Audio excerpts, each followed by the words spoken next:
Hello everyone and welcome back to another video.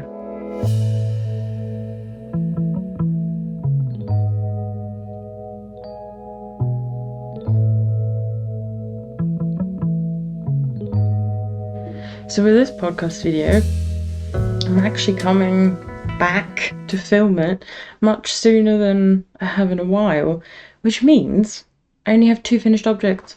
That's it. Just 2. Not more. So I still haven't, managed to achieve my dream of filming a video when I haven't finished anything.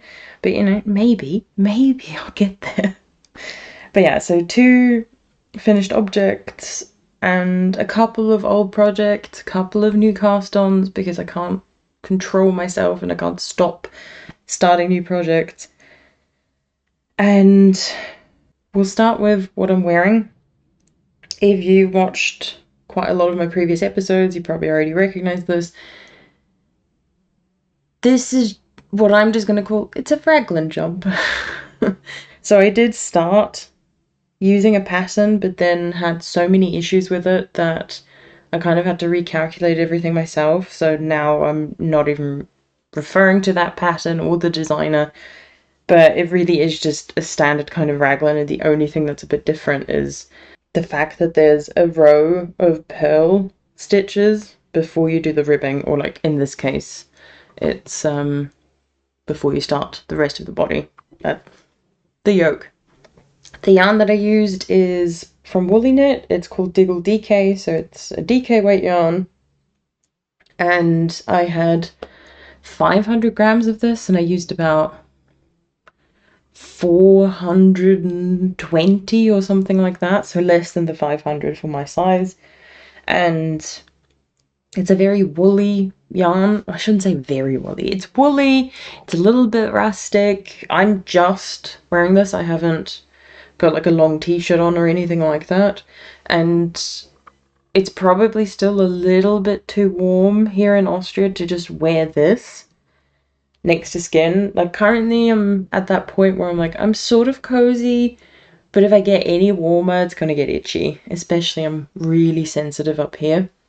That's where I always feel it first, no matter what the yarn is. But I'm just all about the cozy. Especially because it's been ridiculously warm for way too long.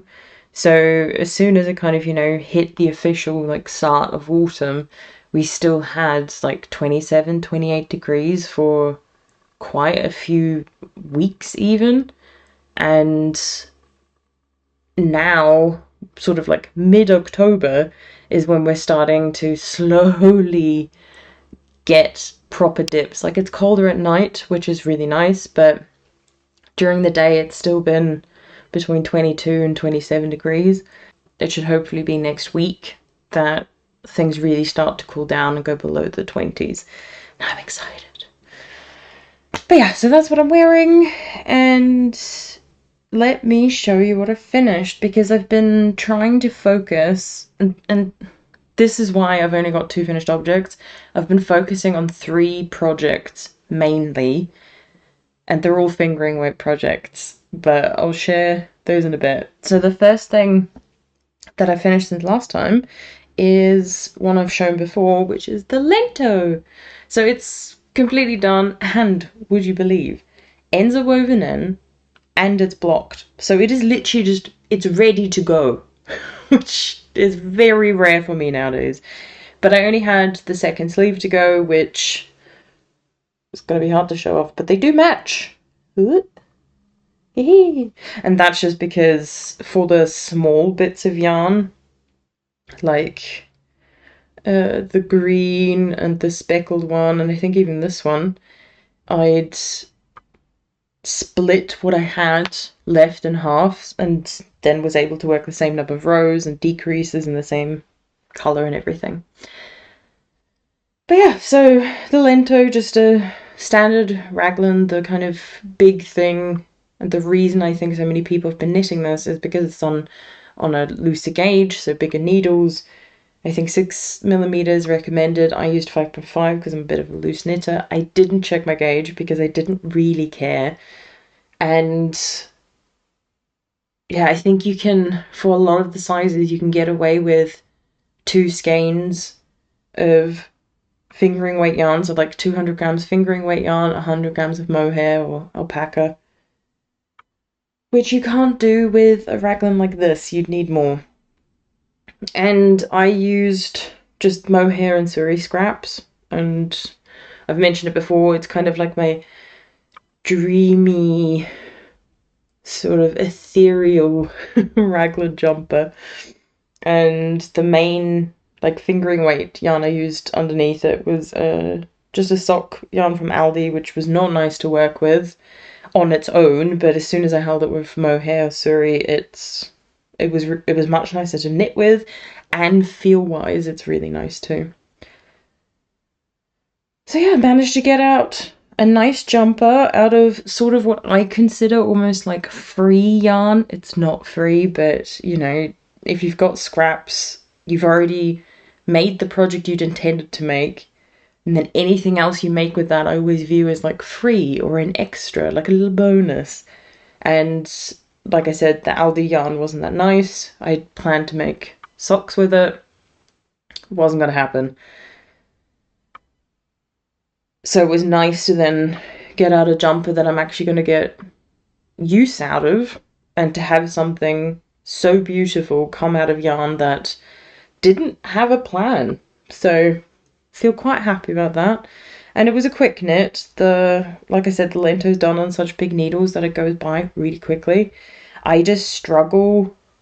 I normally like knitting sleeves, but on big needles I don't enjoy sleeves as much, because I do have my licker needles, which are shorter tips, so I can actually like knit the sleeve in the round. But most of the time I use my Chiagus, and they only go up to 5 for the 2 mini sets that I have. And so normally I'd have to either do a sleeve with magic loop or use DPNs, which I hate with big DPNs because they get so big and heavy and they like flop down constantly. So this was still okay because of those licker needles, but even then, I think anything past 5mm just gets a little bit too big and clunky for me, and I just don't find it as enjoyable. So while you made progress very quickly, it wasn't the most enjoyable knitting experience as I was doing it. And the pattern itself, absolutely fine. It's a raglan jumper. The only thing for me is I'm not such a huge fan of such an open gauge. I do prefer something a bit denser. But if I ever, have smaller amounts of yarn where I can't get out a normal raglan jumper at a tighter gauge, then this is a nice option to have. And because it's in the Liner magazine, no idea which issue, where it was originally published, it then means I already had the pattern. Would I have bought it? No. Because I love my Cozy Classic raglan, and I have other raglan jumper patterns that I really love, and I didn't need another one, but because I already had it, I was like, let's give it a try. I'm glad I did. But if you don't own it, unless you're looking for something where you can use less yarn to still get out a decent sized jumper and a basic raglan, I don't think you really need it. And then the other finished object that I have, it still needs buttons. But I'm calling it done because I'll probably add the buttons like once I've finished filming. But this is one of the projects that I've been mainly working on, and it is the Fjer Cardigan by Fibre Tales. So it's quite a dark, you can see the colour there, but you can't make out much of the details. So it's a cardigan knit in pieces. So it's done flat, and it's a drop shoulder cardigan, but the really beautiful design element of this cardigan, if you can see it, this yarn does pick up a lot of just fluff, but down the seams you have this sort of like fern detail with stitches that you kind of pulled across. And yeah, I think last time I had the back done and one side part done, And then it really was cast on the second front piece and just went for it. The sleeves are then done in the round, so that was really quick and easy. And then the only thing I'd left to do is I blocked all the bits, except the sleeves, and then seamed it all together. And then it was just the button band, which we were meant to do extra. So just like everything else, it was meant to be a piece that you knit on its own. And it has like this same sort of, if that could be seen, you can't really see it. It has the same sort of broken rib texture as the bottom ribbing. Dark yarn is just so hard to show. Whatever. And I decided I didn't want to knit the button band on its own because I was then worried that when you then seam it onto the cardigan, how do you to kind of make sure that everything's placed exactly where it should be. So I chose to do it differently, and I went all around, picked up stitches, broke my yarn, went back to the beginning, cast on however many stitches was recommended in the pattern, and then kind of just worked each row, always incorporating one stitch on the edge of the cardigan. And it ended up working quite well. I was worried it wouldn't because I had to knit to the last stitch of my cast on, then knit the last stitch of the cast on with one of the stitches I picked up here, turn my work, and then I needed to once again knit stitches together, otherwise I wouldn't be like properly joining everything. But it worked out really well, and yeah, I can highly recommend that if you want to make this cardigan but don't like the idea of having to, you know, seam it on after. That was a really easy thing to do, and then it made placing the buttonholes easier, and like I said, the only thing that's left to do is actually sew on the other buttons. So I've got the pins in to show where they need to go, and I've got buttons. They're not the perfect buttons for this cardigan. They're these kind of, they're wooden and quite dark, but they're the best thing I had, and to be honest, I just couldn't get a feel for what buttons would work best for this cardigan. And light ones weren't working. I was like a sort of either maybe like black or a sort of similar maroon color to the yarn that I used, but I think they'll be fine. If not, I can always get some, but I'd like to try and I'm going to sew them on, see how it looks. And the yarn that I used is from Bûches called Le Petit Lambswool, and is a fingering weight yarn, but on the much lighter end. So this is why when I hold it up, you can actually see through it, because it is, the yarn does bloom beautifully, but it still is a lot thinner. So the gaps do fill in, but it's still a very light cardigan, but it will still be very warm because it is a quite rustic yarn. And this is a present for a friend of mine, so I'm flying to the UK and handing this over to a mutual friend who will then pass it on to her when she's in New Zealand. Anything else? I really want to make it again. So I know you can't really see anything. I might have to try and see if I can take some good pictures once I've got the buttons on. But otherwise, all I can kind of say is it looks like the pattern pictures. The only difference is I made this quite a bit longer because the friend who's getting this, and she knows she's getting the cardigan, she doesn't know she's getting it now because I've been working on this for years now, pretty much since the start of the pandemic.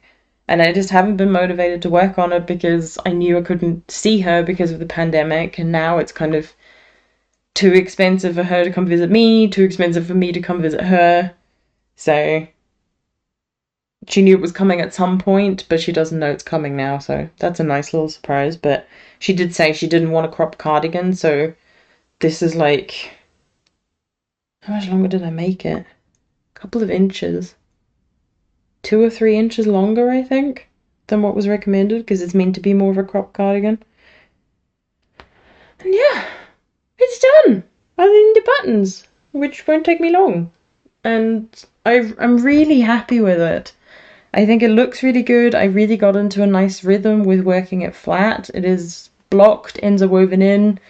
I think ends are even chopped off, so it's just sewn the buttons and then we're done with that. And I can pack it for the UK. On my needles, I've got 3 old projects to show. Yeah, 3 old projects.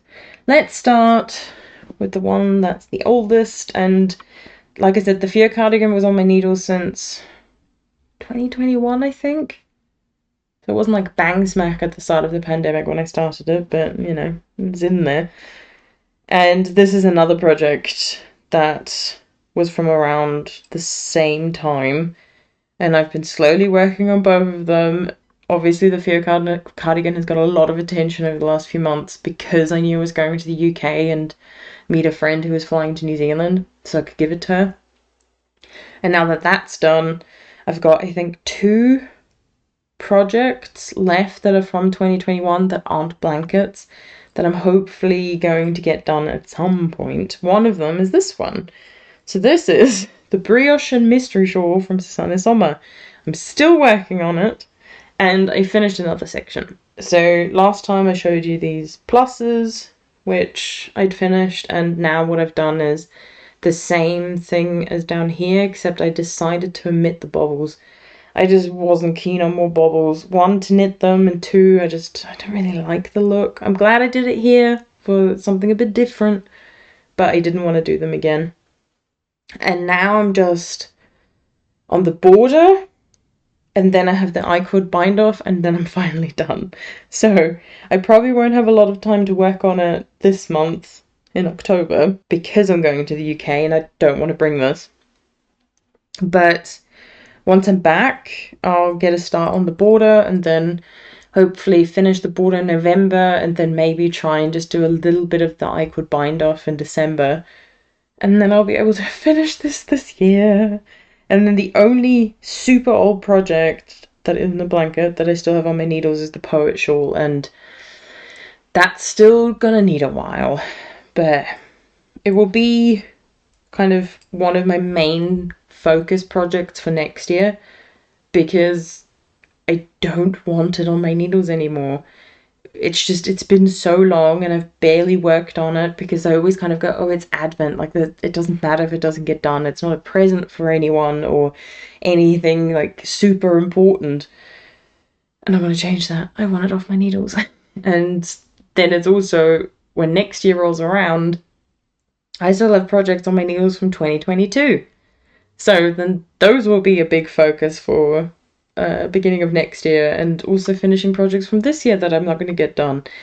I'm playing catch up, but these old ones are kind of the main ones I'm focused on. So I've kind of tried to stick to roughly 1 section every month so I can finish it for the end of the year, but if it doesn't happen, it's fine. It's just as long as it's being picked up more regularly than it was before, that's what I'm looking for. And I've mentioned the yarn and this whole project so many times. It's all 4 colours are from Cookston. Cookston Crafts? Now I'm doubting myself, but we're getting there. And like I said, the important thing is I am working on it. And I did have it that this pink that I used right at the top here and throughout the whole thing, I had like 15 grams left, maybe less, and I was panicking when I finished this section. And I was like, oh no, if I need more of this, I don't have more. And so I read the rest of the pattern and I don't need it anymore. So 1 out of my 4 colours has been used and won't be used again in this project. And that feels really satisfying to get to a point where I've actually, finished with 1 colour, which means I'm getting close to the end. And yeah, glad we're getting somewhere with it. And I really do think I can get it done this year without hating the process. Once I pick it up, I love working on that project. It's just getting myself to actually pick it up, read what I have to do, and then get into the rhythm and flow of it again. But we'll get there. Another project that isn't that old, but I've shown it before, is a test knit that I'm doing for the Circe, which is a pattern coming out at some point in a Making Stories magazine. And I mentioned last time that I kind of stalled on it because there's 2 set of bust starts that you can work if you need them. So you do a whole lot of measurements, and that then tells you whether you should do some of the bust starts or not. And based on my measurements, I didn't need the first set, but I did need the second set. So I then kind of said, like, but when do I start the second set? Because it says work the first set of bust starts, knit this many rows, and then the next set of bust starts. And I'm like, but if I'm not doing the first, how am I meant to know? Because the amount of rows you work for the first set of bust starts depends on what sized bust starts you're working. So I was like, I don't know what to do here. And it took about a month until I finally heard back. And in the meantime, I'd worked on this every now and then because I kind of assumed that I'd have to get to a certain point, like that I'd have to at least have worked the minimum number of rows that you work for all of the bust sizes for the bust starts. And so I kind of worked to that point and then stopped because I was getting worried, and I'd kept track of all my rows, and then finally heard back at the end of September, started working it again, and I'm like 3-4 rows away from splitting sleeves and body. And now the issue is that there's a calculation you have to do for the bust starts that I will be working, which are done via short rows, and it tells you how many stitches to have between each of your distorted stitches for the German short rows. And my number is like 1.5, 1.6. And so I kind of wrote back and was like, well, it makes a big difference. Am I leaving 1 stitch or am I leaving 2 stitches between each of the short rows? Because that does drastically change the size of the bust start. And I haven't heard back. So it's been like 2 weeks now at this point, slightly more. And I haven't heard back. The deadline for this is meant to be the 23rd of October, but they already said, because it took them a month to get back to me for the first bit of help that I needed, they were like, we'll extend the deadline. But now I've got another 2 weeks of not being able to work on this because I haven't heard back. And it's just reached a point where when they do eventually get back to me, I kind of have to be honest and say, unless you make the deadline like December, I don't know if this is going to happen, because I'm not taking this with me to the UK. It was never planned. Like, we had so much time for this test knit, but then so much of it got eaten up because, you know, there's only one person who's in charge of all the test knits. It's a lot of work, I get that, and then waiting for the designer to get back to you. But still, doesn't change the fact that I lost so much knitting time. And, you know, it's now going beyond the actual deadline, which is, it's nice that they're extending it, but at the same time, you know, you kind of do plan with test knits that, okay, if it has to end at the middle to end of October, then, you know, I have some free time after that. And now it's not got to do that. So I had already planned, oh, well, mid to end of October, close to that deadline, I'm not going to be in Austria, but that's okay, because, you know, I'll have had plenty of time beforehand, because we had over 2 months, I think, for this test knit. And everything's just gone wrong. So I'm going to try and do what I can, since the deadline's extended anyway for me. Not that I have a date yet. I'm just assuming if I lost a month, they'll give me a month, but I know the magazine has to come out eventually. That if I do get the month, it means that once I'm back from the UK, that's literally when the deadline is. So then even if it's just if I only get a few extra weeks, I can continue to work on it. Hopefully by then they'll have responded with what I need to do. And even if I just get to a point where I've split sleeves and can work a little bit on the body, I think for the most part, the yoke is the tricky part and the bust starts are the tricky part. And after that, I think if all the other sizes are fine, I think my size will be okay too. So in some ways it's frustrating, but at the same time, it's caught up me testing this pattern, I'm the only one doing this size. It's caused a lot of issues already, so I still feel good about it, but I don't like that I'm stressing about it and it's kind of, you know, having an impact on me, and I have to constantly remind myself that yes, we got the yarn 50% off, and this is by Erika Knight Studio Linen, so it's 100% linen, and it's beautiful. It's really soft. But even though we got it 50% off, you know, that still doesn't cover the amount of work that goes into knitting something like this, and I have to remind myself that it's almost, you know, not working for free necessarily, but the compensation definitely isn't enough for the work that you do. And so if things start to go wrong and things go beyond the recommended, you know, like hard deadline, and it's not my fault, then it's not my fault. And things change and things happen, and, you know, nobody can be mad at me about it. But I have to remind myself of that. And I can't be mad at myself either. And, you know, life happens, and I have done what I can, and it's out of my control, so we're not going to stress about it anymore. And I think that's part of why I don't want to bring it to the UK either, because I'm like, I don't need that stress when I'm meant to be enjoying, you know, my time with friends. But the last project that you've seen before is one I haven't made a load of progress, but I still wanted to share it because I think it's just so nice to see the color progression. So this is the Embrace Cowl by Andrea Mowry. You're meant to use 12 different mini skeins and a fade. I'm just using my mini skeins and fading them, as in like putting them in a sort of fade, but that's why it's not as like smooth as in the original. So last time, I think it was about here, and I've incorporated one new color, two new colors, I can't even remember. But you just slowly fade through the colors, and you only ever knit a couple of rows with each color, and it just goes so quickly. And I think I'm now on color number 7 out of 12, maybe 8. And that means that officially I've done a quarter of the cowl, because you repeat the whole thing again at the end.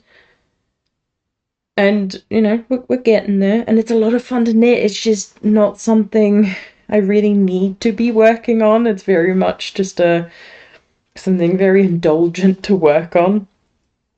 And yeah, loving it. Can see myself making another one. I just don't have that much time to work on it because of the Fjer Cardigan first of all, and then the 2 other projects that I'll share later. And I will share once again the bag, because this was made by Emily Kate Made This. I'll link her YouTube channel. She made me this last year for Christmas, and I love it. So I love that. And then new cast-ons. So I'm not sharing everything new since last time because it'd be way too many, but I'm sharing four.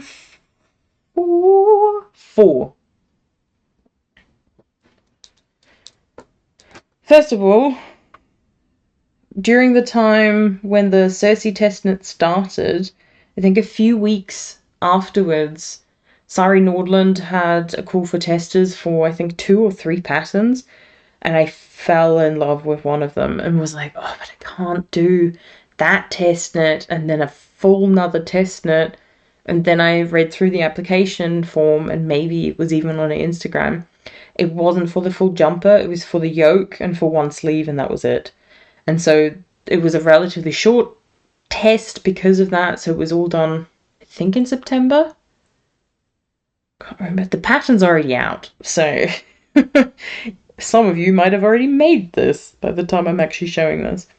But this is the wood anemone sweater pullover. I hate the word anemone. It reminds me of Finding Nemo. Anemone. It's how it feels to say it. And so you can see it's a lace yoke. So a circular yoke. It's got twisted ribbing, but only knit stitches are twisted. It was meant to have a folded collar. I asked, can I not do that? I don't really like them. And they were fine with it. And yeah, the yoke is done.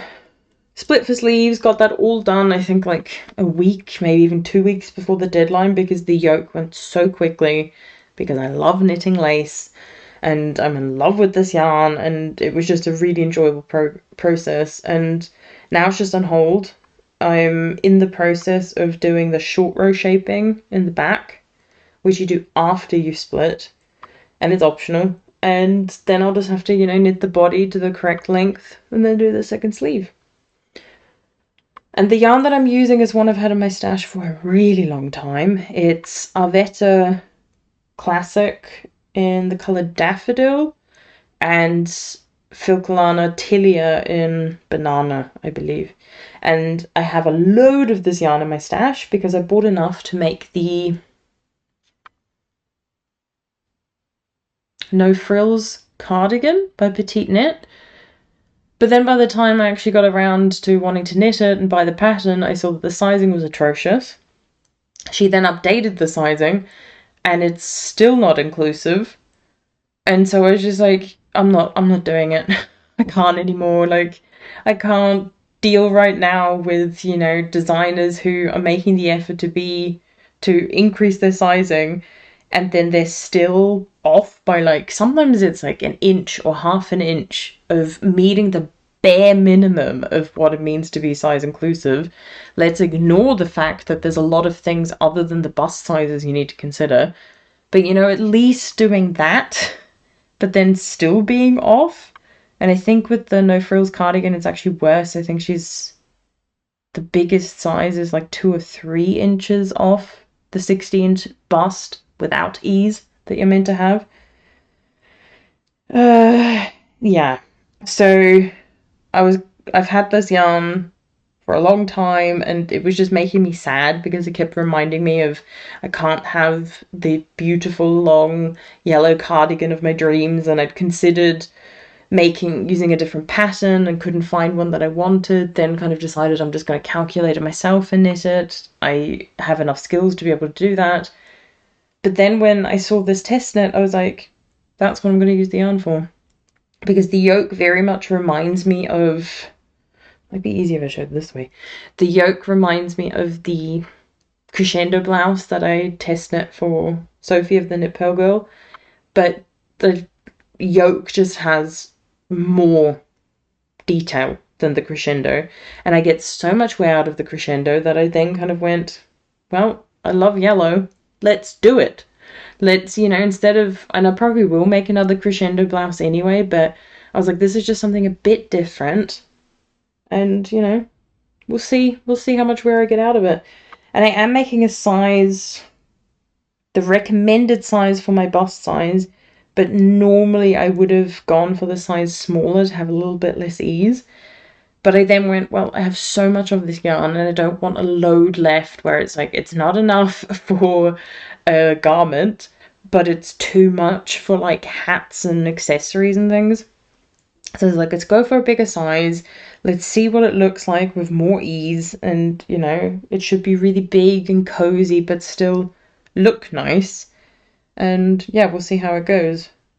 So it's kind of stalled now because I got past the point where I needed to be for the test knit because it went so quickly at the beginning. But once again, once I'm back from the UK, I think that will be one of the projects I'll work on, because I'm still trying to figure out, do I want to do Christmas presents for people? And if I do, what? Because I'm just not feeling as inspired with that this year. So I might not push it, but we'll see what happens. And yeah, still have a load of yarn left. So I think I still have 300 grams of the Arwetta, which is more than enough to finish that jumper, because I've got an almost entire 50-gram skein attached, and then I also have like a smaller amount left from the sleeve. So not worried about yardage of that at all. Let's go with the small one. So back in August, when I went to Ireland, I'd kind of been thinking and planning, like, what do I want to bring with me? I didn't want to bring too much because I was like, the more stuff I bring with me to Ireland, the less yarn and other beautiful Irish things I can bring back with me. So the Fjer Cardigan was pretty much the main project I brought. And then I had started something else using some leftover yarn from Wild Atlantic Yarns, who are based in Donegal in Ireland. And I was like, oh, going back to Ireland with that yarn would be absolutely amazing, and to knit on it. And I had like 1.5 skeins left of an Aran weight yarn, and I was like, I don't know what to do with it. And I was like, well, you know what? Maybe I should just do sort of like gloves slash mittens slash like arm warmers. And that's what I did. So I just cast on the number of stitches that looked right for kind of, you know, being able to fit on my hand, and it fits really well. And then I just knitted and knitted and knitted. So you can see it pulls, didn't care. And then every now and then I've got multiple markers for different reasons. But I have in some places marked, like especially here, it's when I just increase 1 stitch in the round. And to kind of then be able to fit the wider part of my arm. And I'm now at the point where I can almost kind of just finish it off. So I think what I'm going to do, because I only want it to go to about here at most, is I think I might knit for a little bit longer, not do a ribbing, and then it will kind of like roll in on itself, and that's exactly what I want. So the first one's nearly done, but I have run out of yarn, but that's okay because I have a full skein left, and that means there'll be more than enough to then also make the second one and not have too much left at the end. But I just thought I'd show it because it was just one of those things where I'm like, it's funky, it's odd, but it's nice to use up the yarn, and I really do like the colours. And yeah, I bought this yarn to make the Nurtured by Andrea Mowry. Had a load left, made a pair of Sunday socks, and then still had 1.5 skeins left, and so just thought I'd make these little wristies is what I've been calling them. But once again, just trying to actually actively use my scraps instead of just letting them sit around for a really long time and not know what to do with them. And then it forces me to be a bit more kind of creative with my knitting, which I like. I like that challenge. So one of the other fingering weight projects that I've been working on, so I had the Fjer Cardigan, and at the same time I was knitting on this. So this is a sample for Georgie of the Fibre Fox. I'm knitting her the Orbits by Unwind Knitwear. Isn't it gorgeous? I know. So fingering weight colorwork sweater, and it's a lot of color work. And the color work actually goes into the body as well, and then into the sleeve. And it's this that really kind of prevented me from knitting this as quickly as I wanted. It's still been relatively quick, and it also helps that Georgie likes a shorter body, so I didn't have to like knit in the round for ages. But yeah, it was the color work up here which wasn't that fun. Like the rest of this, quite easy, quite nice. But towards the end, also in the body, you have less and less stitches in your contrast color, which means you have to catch floats way more often. And sometimes it literally was like, work 17 stitches in your main color, 1 stitch in your contrast color. And I was like, seriously? I have to bring the entire contrast color with me just to do 1 in 18 stitches? Ugh. But, so the first sleeve took 2 weeks, maybe longer, and sometimes I just didn't even work on it. And then I finally finished the color work, and then the decreases took forever on the sleeve. Because, can you see all of them? You only decrease 1 stitch in the round. And it's a bit frustrating, but it does mean you do decrease very often. And I think it is just so it gives you a much smoother decrease, because it is, you know, fingering weight yarn. And if you decrease 2 stitches less frequently, I think it would be a little bit more like zigzaggy and jumpy. But yeah, so I now forced myself last night, and this is the crazy thing, like the color work for the first sleeve took me so long, like Like I said, I think about a week, 2 weeks, something like that, with breaks, but just didn't want to do it. But for the second sleeve, I did it in a day. Because I was just like, Nina, it's 29 rounds. Just, you know, sit down, do a couple.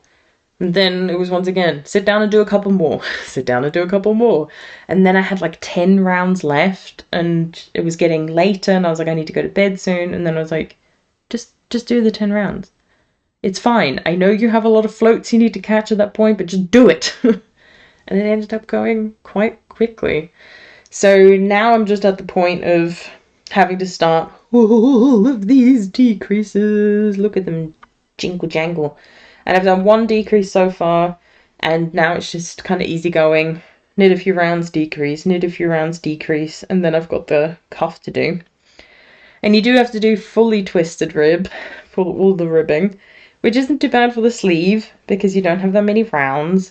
It was a folded collar because Georgie likes that, so that was a pain. But it was this ribbing at the bottom. So much ribbing.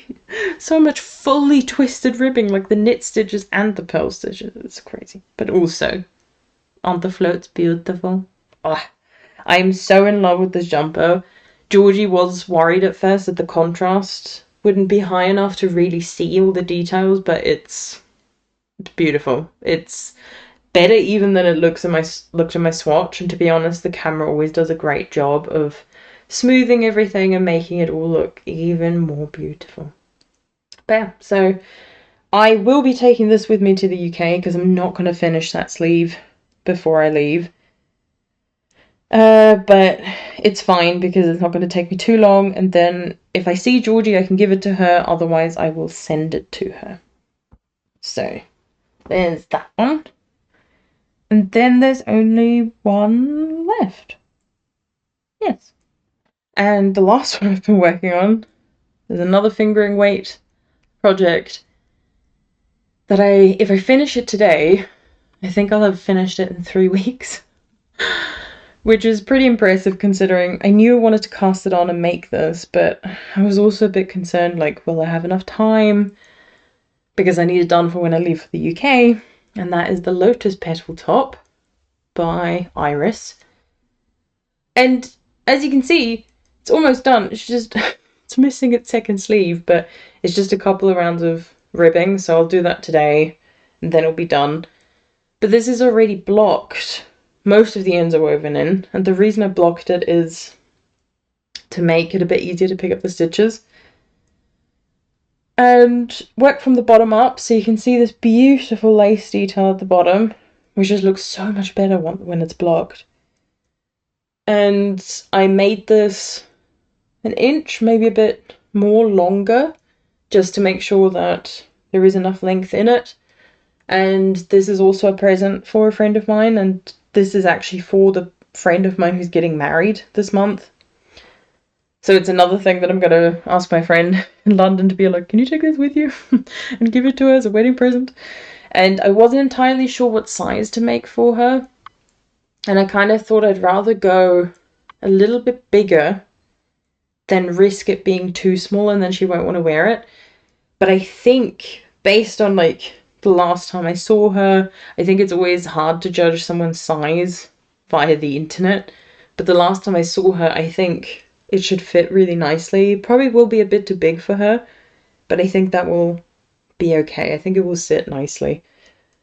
And I tested this pattern back in 2020, and she saw me post about it on Instagram and was like, oh, Nina, that's beautiful. Is there any chance, I could kind of pay for the yarn or whatever so you could make me one? And we kind of got chatting for a bit, and then it just kind of didn't go anywhere because, the yarn's expensive, and then getting it to her is expensive because she's in New Zealand. And nothing ever really happened. And then when I got the wedding invitation and realised I can't afford to go, I was like, well, this is the perfect time to make it this. And the yarn is from the Fibre Fox. It doesn't have a name on the tag, so I think it's just like a one of a kind. And I had 2 skeins of it. And of those 2 skeins, I did alternate before I split. So work from the bottom up. I did most of the body in one skein, alternated for a bit, saw that there wasn't much of a difference. So it was really like close to the split. So like here was when I was alternating. And to be honest, I think all of it is just beautiful. The speckles are, you know, nicely distributed. And so from the first skein, I have this much left. And the second one, I have this much left. So I just need to do the ribbing with this one on the sleeve. And then I'm all done. And it's worked out beautifully. And I'm quite glad I managed to finish it in time. Or I will be able to finish it in time. And yeah, sent that off with my friend. She's going to be carrying a lot of presents for people. But they're not going to be wrapped or anything. Just because I know, you know, you're not meant to like carry things in your luggage that aren't yours. But as long as you know what it is, and you know, she actively makes the choice, yes, that is okay, I'll take it, then it's fine. But if I wrapped it and she never saw it, I think that's a bit dodgy, even though it obviously wouldn't do anything, but still. Like, they won't be wrapped, and I might just put in like 2 gift bags, so she can then just quickly put that in, and then hand it off. But I'm really happy with it. I love it. I think the colour is beautiful, and yeah, it's a stunning design.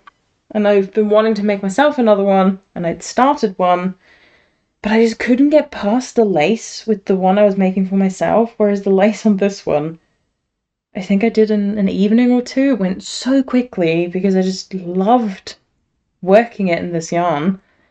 And the yarn that I originally used is also from Georgie, but it's a singles yarn, and this is a merino sock. And still worked up beautifully in my opinion. And the second one I tried to make for myself, I used Holst Super Soft. And for some reason, the woolly yarn just wasn't a pleasure to knit with when it came to the lace at the bottom. And yeah, and with this yarn, I breezed through it because it was just so much fun.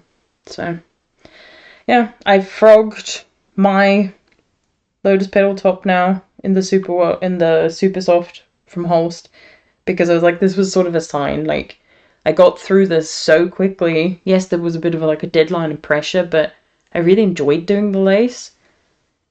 And with my one, I wasn't enjoying it at all. It was a pain to even try and get through one round. So I was like, nope, wrong yarn. We'll frog it and we'll make another one at some point. But yeah, so I'm going to go finish that. Probably just steam block the second sleeve. Finish weaving in ends. And then it's good to go. So really happy with it. Glad I managed to get that all sorted. And yeah, so it's the Lotus Petal top, the Fjer Cardigan. From my previous video, I'd shown the Georgina the Hippo is coming with me, and Nesta the Loch Ness Monster is coming with me. I'm also taking 2 pairs of slippers.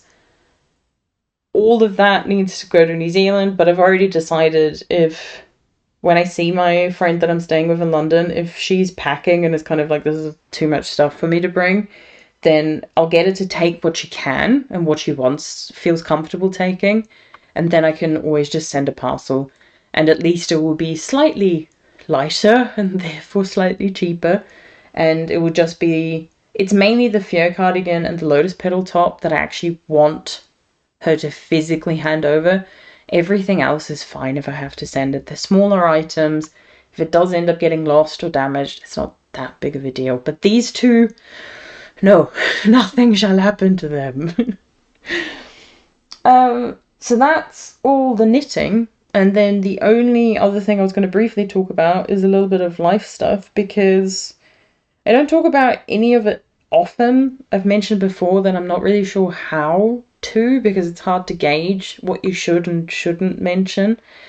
But I recently, a few weeks ago now, started volunteering for a charity here in Austria, because I kind of stumbled across their website and saw that they were looking for someone as a volunteer to help with the podcast that they do. And the podcast is where they interview people in care homes that this particular charity is kind of involved with, and they get interviewed. It's a voluntary thing.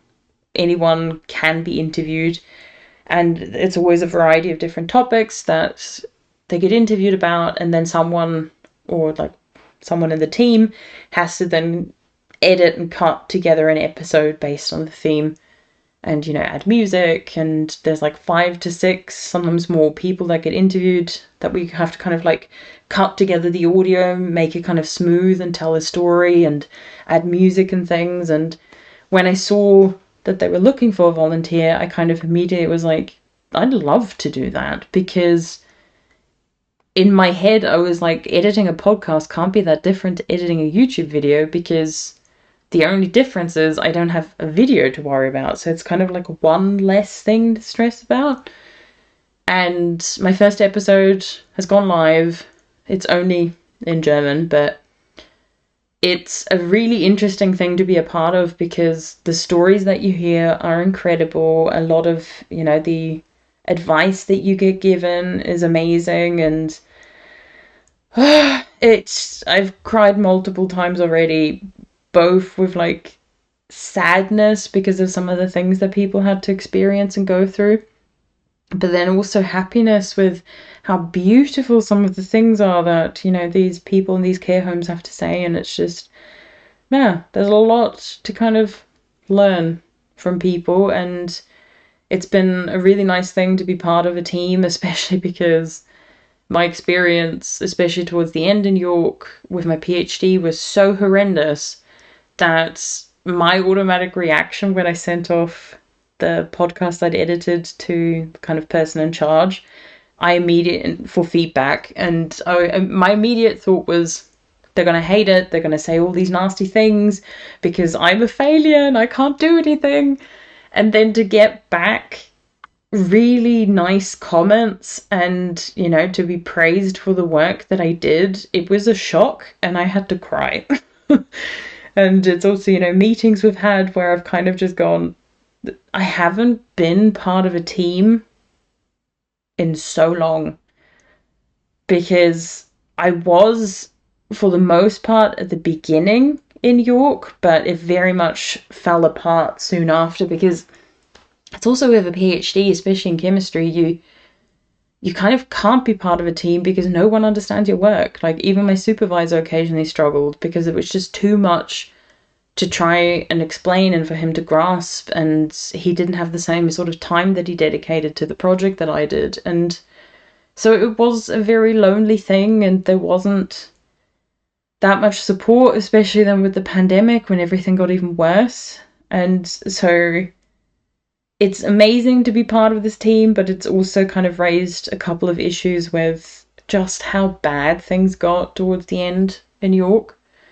So it's been like a happy, to be honest, it's just been a happy experience. Like, it's just been incredible, and I'm excited to kind of keep doing some work. And yeah, I've got another episode I need to edit soon, but we still got a couple of recordings that need to go up before I can do that, and just wanted to mention that. And I'll link it below just in case if anyone, does speak German or some German and wants to listen to it. It's really fascinating. So the topic that I've edited that's gone live is about kind of like time and how time feels for us, and when does it pass quickly, when does it pass really slowly.